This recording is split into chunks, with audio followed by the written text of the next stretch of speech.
à tous, ravi de vous retrouver après cette pause estivale. Toute l'équipe de NRTV vous souhaite une excellente rentrée.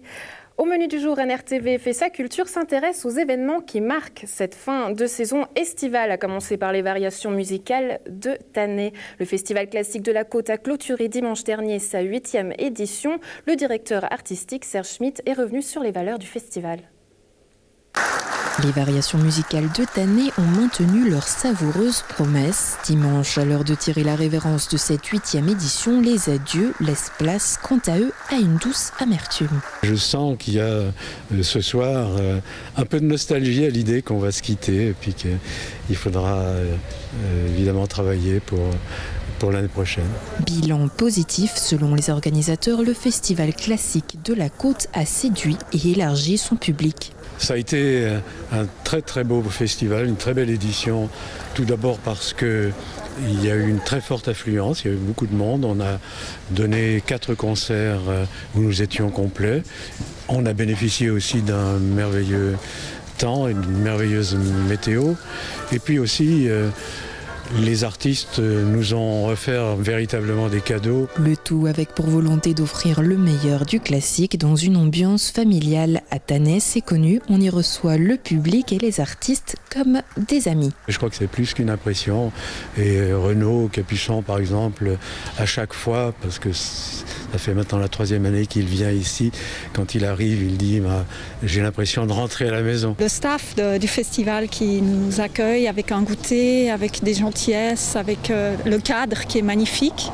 Et donc en fait on rigole bien avant de travailler, on travaille sérieusement, on rigole bien nouveau avant le concert et on se concentre pour le concert. Pour le dernier concert, c'était au tour de l'orchestre de chambre de Genève et au guitariste soliste Emmanuel Rosfelder d'envoûter le public avec un programme 100% espagnol.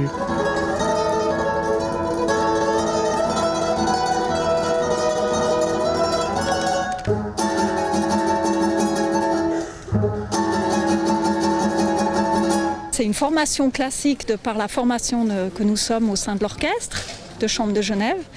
Mais on aborde toutes sortes de répertoires et la musique espagnole telle que proposée cet après-midi me paraît tout à fait adéquate dans un cadre comme ce festival. Une très belle façon de clore ce festival dans la joie et la bonne humeur aussi, parce que la musique classique c'est aussi ça, c'est du plaisir que l'on peut prendre à son écoute. Olé, que viva la musica!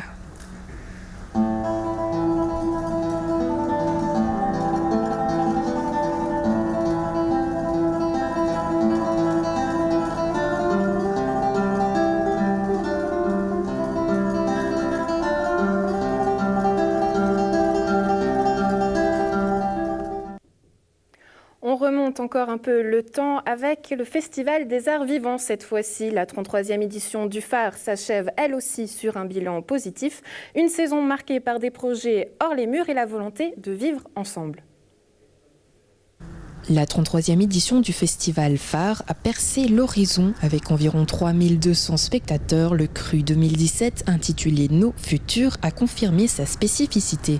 C'est une très belle édition, on a beaucoup de monde, beaucoup de gens aussi qu'on n'a jamais vus. Donc c'est aussi réjouissant de constater qu'on s'adresse de plus en plus aussi à un public varié, curieux, qui vient pour découvrir ou faire une expérience. Une expérience ou plutôt des projets participatifs qui impliquent artistes mais aussi la région dans son ensemble. C'est vrai que ce sont des projets qui engagent davantage et comme on n'aime pas tout dévoiler avant dans le programme, il y a une sorte de petite prise de risque.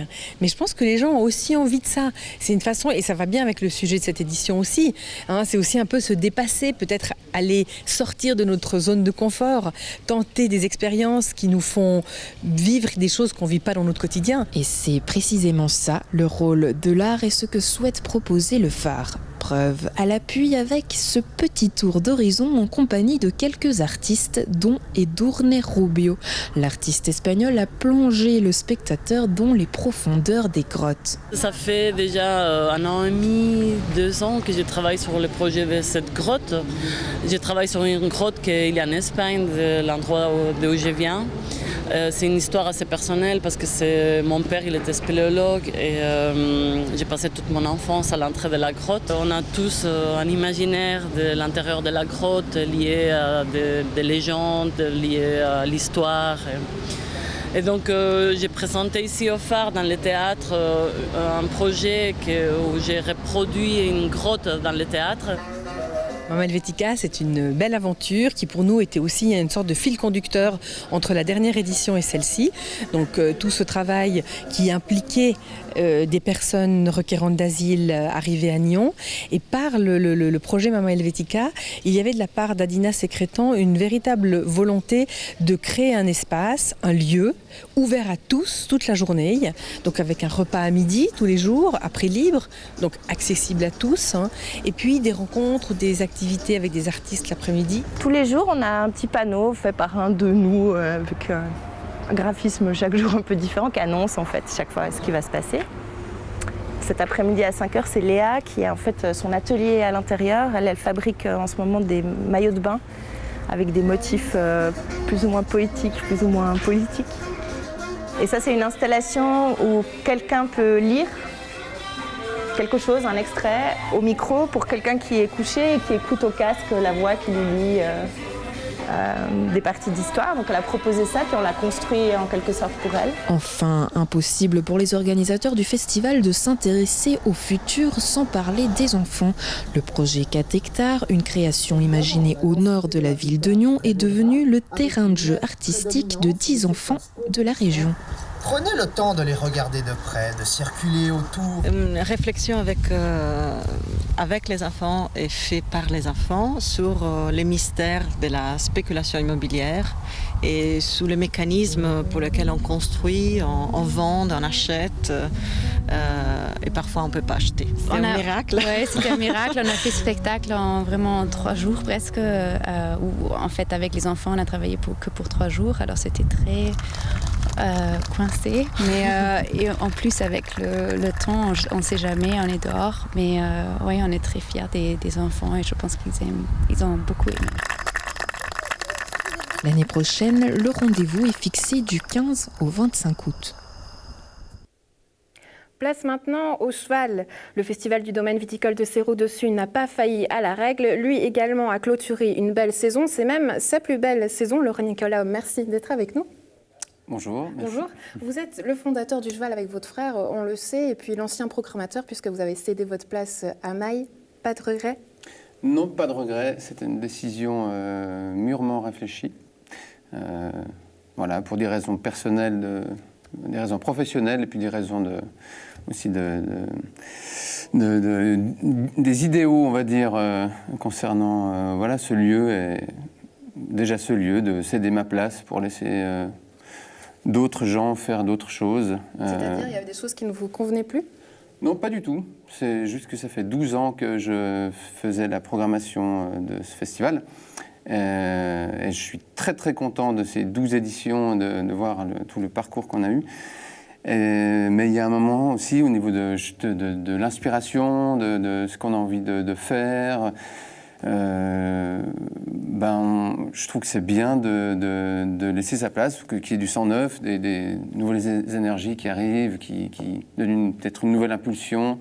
Je pense que ça peut même être vital en fait, pour la vie d'un lieu. Voilà.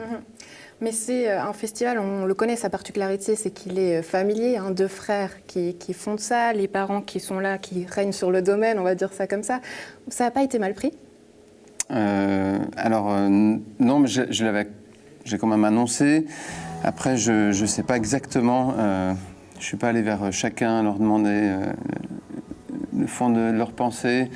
Voilà, je pense qu'il y a peut-être un peu des regrets. Moi aussi, il y a évidemment des regrets parce qu'on a un festival, on a une équipe, on fait quelque chose ensemble, on a cette adrénaline chaque année, ce défi, et puis voilà, ça crée un groupe, quoi, ça crée une équipe. Alors oui, il y a un peu de regret de ce côté-là, de plus vivre ça avec les autres.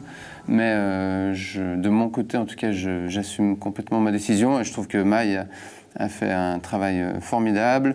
il y a eu la meilleure édition du festival, donc la 13e, la meilleure, la plus grosse, en tout cas. Personnellement, ça ne fait pas un petit pincement au cœur de se dire que c'est la meilleure alors qu'on n'était pas là dans les décisions? Non, même si vous avez épaulé l'émail, évidemment. Non, parce que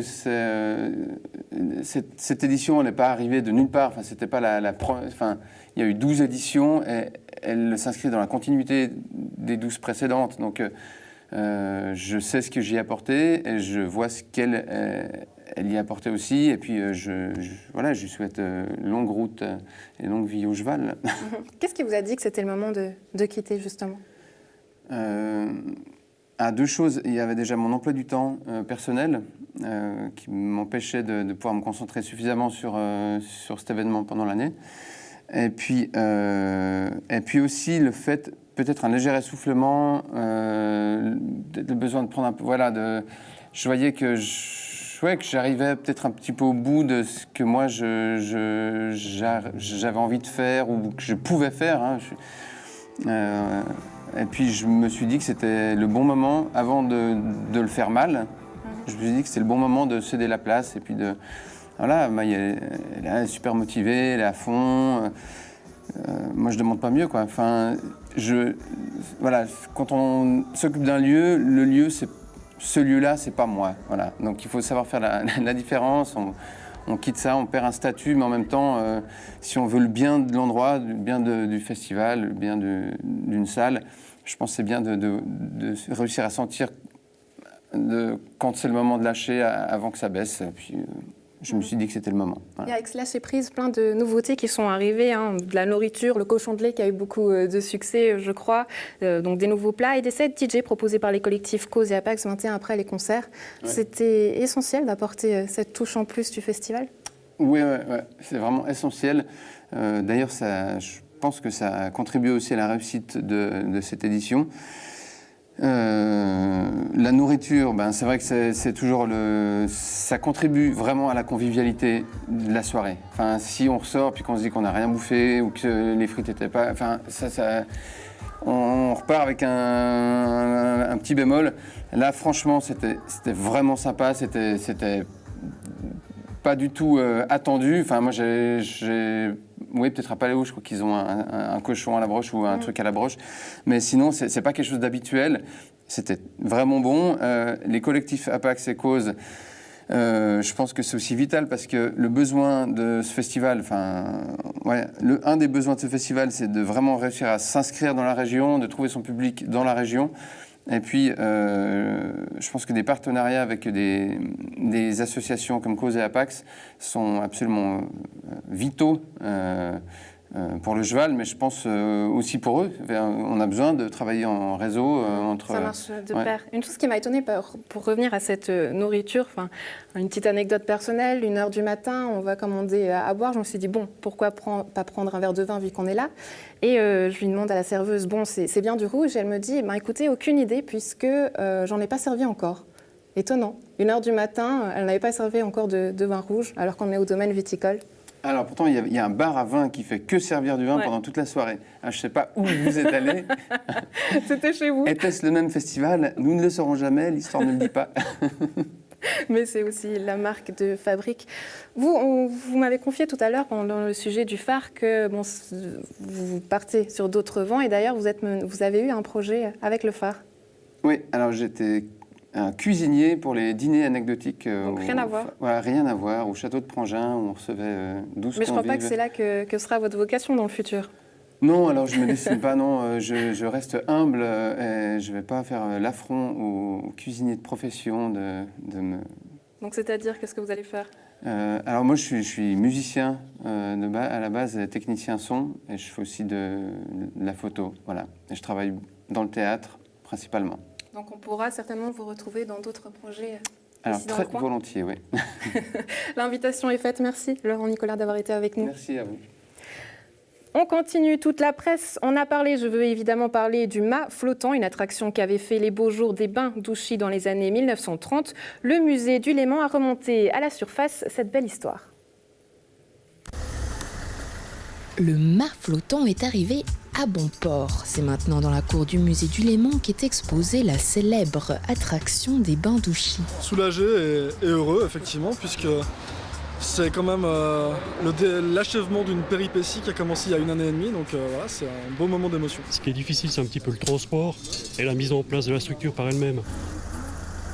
Le risque, c'était de ne pas abîmer la pièce, pas trop l'endommager par le transport et puis les petits travaux qu'on a fait dessus. Analysé par une entreprise spécialisée dans le travail du métal, l'objet de 500 kg a été déclaré en bon état. L'idée, c'est qu'on va laisser le temps faire son œuvre, c'est-à-dire lui enlever tout ce qu'il y a dessus, c'est-à-dire toutes les concrétions, toute la boue séchée, etc. Et puis elle va redevenir toute métallique, elle va continuer sans doute à rouiller, mais elle ne va pas s'abîmer plus. Et puis ici, les trous commencent un petit peu à s'agrandir. Là, on pourra peut-être souder quelque chose pour la protéger, mais normalement, elle ne devrait pas s'abîmer plus. La semaine dernière, une belle brochette de journalistes était invitée pour suivre la pêche au mât, l'occasion de rappeler l'histoire de cette sphère métallique. C'est donc une attraction de baignade qui a été construite et installée à Lausanne-Ouchy-Plage en 1929. Qui permettait aux nageurs et aux baigneurs de s'amuser follement puisque on montait dessus et puis ça tanguait dans tous les sens en fonction du poids des uns et des autres et de ceux qui sautaient dans l'eau. À la faillite de l'établissement, l'installation disparaît dans les profondeurs du Léman. Le 24 août 1989, le scientifique Jacques Picard et le pilote Roger Thiébaut emmènent l'artiste Grace Jones à bord d'un sous-marin. Il tombe alors sur cette fameuse boule. Madame fait part d'un besoin pressant et l'équipage remonte précipitamment. J'ai quand même capté un signal sur l'échosondeur et j'ai proposé à M. Picard d'aller voir de quoi il s'agissait parce que ça pouvait être quelque chose d'important. Alors il m'a dit bien sûr on y va, il n'y a pas de souci. Et on est allé, on est tombé sur cette bouée. Et puis presque instantanément, j'ai dit à M. Picard, je sais ce que c'est la bouée des bains de Vidite. C'est lors des préparatifs de l'exposition Plouf, une histoire de la baignade dans le Léman que Roger rapporte la découverte de l'époque au conservateur du musée du Léman. Plongeurs et spécialistes en recherche subaquatique sont mandatés pour retrouver l'objet. On l'a retrouvé, puis on l'a filmé avec notre robot. Et puis le robot a permis d'aller attraper le mât à la base. On y a mis un ballon de 500 litres, je simplifie. Le ballon a amené le tout sous la surface. On a remorqué le tout jusqu'au bord, derrière le mur de la CGN. Et puis, on a mis de l'air dedans, dans la boule cette fois. Et puis, on l'a amené dans le port. Et puis, vous venez de voir la fin qui était d'aller d'où elle était hier jusque sous la grue. Alors, ça s'est très bien passé, pas du tout comme prévu, ce qui est le charme de l'opération d'ailleurs, puisqu'on pensait qu'on pourrait la flotter, on pourrait la remplir d'air, puis la flotter comme un petit bateau pour l'amener sous la grue. Mais aujourd'hui, elle n'était pas décidée, elle était retournée du côté avec des trous, donc elle s'est remplie d'eau. Devenu aujourd'hui une pièce du musée, le mât ravit déjà les passants et garde encore beaucoup d'anecdotes à raconter, de quoi en perdre la boule. Vous la préférez dedans ou dehors de l'eau, cette boule ? Moi, je la préfère dehors quand même, parce que dedans, je l'ai vu qu'avec un écran. Je suis pas plongeur, j'ai pas pu aller à 120 mètres de profondeur, donc là, je la vois en vrai, je peux la toucher, et c'est mieux. Et pour terminer l'émission, le traditionnel agenda. Le cinéma Sud Helvetas s'arrête à Nyon pour 3 projections. Rendez-vous jeudi à 21h à la Villa Thomas et le vendredi 21h aussi à la Villa Niedermeyer. Samedi devrait aussi se faire à l'abri à cause de la pluie. Toutes les informations sur www.helvetas.ch. Dimanche, place à la fête multiculturelle de Gland. La 9e édition aura lieu à la salle communale dès 11h. Danse, musique et nourriture d'ici et d'ailleurs. Petit plus, le 6 septembre, avec la projection gratuite du film La couleur de la victoire à 19h au théâtre de Grandchamp. Dimanche toujours, rendez-vous à 14h à la plage des Trois Jetés pour le grand concours de ricochet organisé par le musée du Léman. Quant à nous, vous le savez, on se retrouve la semaine prochaine pour de nouvelles aventures culturelles. D'ici là, vous le savez, portez-vous bien. Salut!